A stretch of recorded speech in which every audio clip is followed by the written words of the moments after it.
समय हो गया। विचार करता हूँ मैं समस्त प्राणी समुदायों को ये बता देना चाहता हूँ कि आज हमारे गुरुदेव भगवान द्वारा हमें आदेश क्यों प्राप्त किया गया और कहा गया, संकेत मिला कि कर भोजन मुनिवर विज्ञानी लगे कहन कछु कथा पुरानी।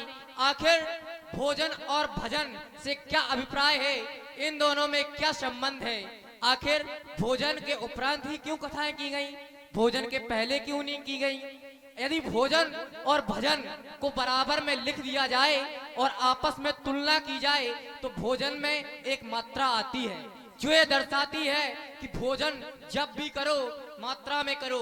यदि मात्रा से अधिक भोजन किया गया तो वो नुकसानदायक होता है और भजन लिख दिया जाए तो भजन में कोई मात्रा नहीं आती और यह ये दर्शाती है कि भजन जितना भी करो उतना ही कम है।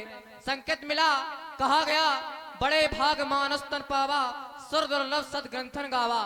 आखिर ये मानव योनि बड़े भाग से मिलती है।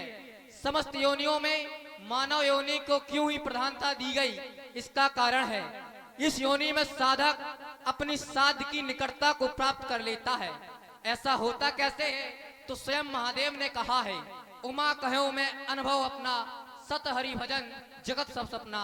वो कोई सत्य है तो वो एकमात्र भजन है, बाकी ये भजन मिथ्या है। और अब विचार करता हूँ समस्त प्राणी समुदाय विचार कर रहे होंगे कि संध्या कहते किसे हैं। दोनों बंधु संध्या कर तो रहे हैं किंतु ये भान नहीं है कि संध्या होती क्या है।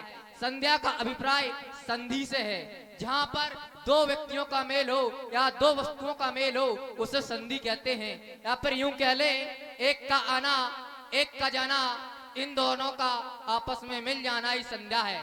संध्या प्रायः 3 कालों में की जाती है, प्रातःकालीन, मध्यकालीन, सायंकालीन। किंतु सायंकालीन में भी 3 काल होते हैं, प्रथमा सूर्य संहिता, मध्यमा लुप्त भास्करा, कनिष्कोत्तार को अस्तु सायं संध्या प्रधानता। प्रथम जब भगवान भास्कर गगन मंडल में विद्यमान हो और अस्त होने ही वाले हो उस समय को कहते हैं संध्या। जिस समय भगवान भास्कर गगन मंडल में अस्त हो चुके हो और अपनी लालिमा फैला चुके हो किंतु तारागण का उदय ना हुआ हो, ऐसे समय को कहते हैं संध्या। जिस समय ये तारागण अपनी चादर संपूर्ण संसार में फैला लेता है उस समय को कहते हैं संध्या।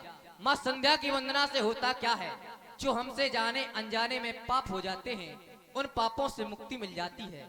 ऐसा भी नहीं सोचना चाहिए कि लक्ष्मण ने कहा है संध्या माँ की वंदना करने से पापों की मुक्ति मिलती है तो प्रायः रोज प्रतिदिन दिन भर पाप करे, शाम को जाकर के माँ संध्या की वंदना करे, तो ऐसा नहीं होगा, ये आपका कर्म बन जाएगा।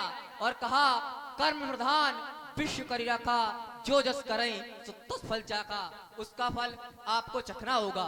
हे भैया, आपके द्वारा माँ संध्या की वंदना की गई। माँ संध्या की वंदना में अपने इष्ट का ध्यान करना चाहिए होता है। आपके द्वारा अपने इष्ट का ध्यान किया गया। मैं विचार करता हूँ अभी लक्ष्मण किसका ध्यान करे, क्योंकि ध्यान उसका किया जाता है जो आपका इष्ट हो और आपसे अप्रत्यक्ष हो। किंतु नाथ आप मेरे इष्ट हैं और आपसे प्रत्यक्ष नहीं है। हे नाथ, इसलिए मैं आपके ही इन चरण कमलों की बारंबार वंदना करता हूँ। मेरा नमन स्वीकार हो, मेरा वंदन स्वीकार हो।